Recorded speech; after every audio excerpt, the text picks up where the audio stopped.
So one of my last posts was about how to prevent infertility and things that you can do now to really optimize your reproductive health.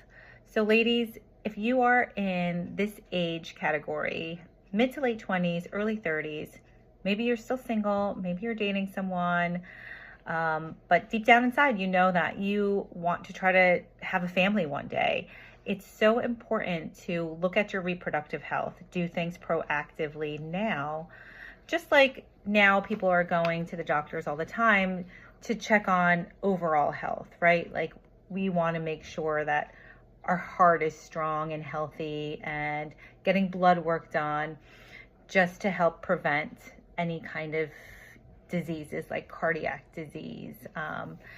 It's the same thing, you know, we want to try to prevent infertility from happening because we've seen it so many times with some of our clients that they're just like, we wish that we would have met you earlier, that we would have known all this stuff earlier. Well, now you have the chance to know these things, and they're so simple to do and just vital in fertility.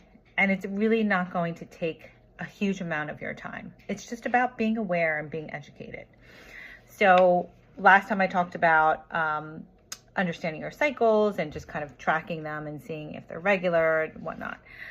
Now I want to talk to you about just regularly getting checkups, going to the gynecologist, and talking about ovulation. You know, if you are not ovulating, it could be an underlying issue that you might not know. And a lot of women don't know until they start trying to get pregnant. And then it takes months to try to figure this out.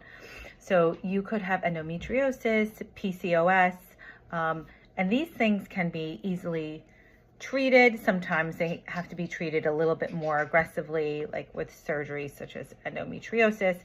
But there are things that can be done.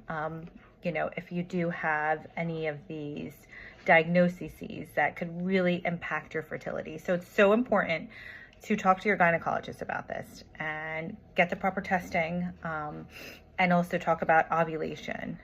You could track it yourself. Leanne and I work with clients to help understand like when they're ovulating, look out for signs.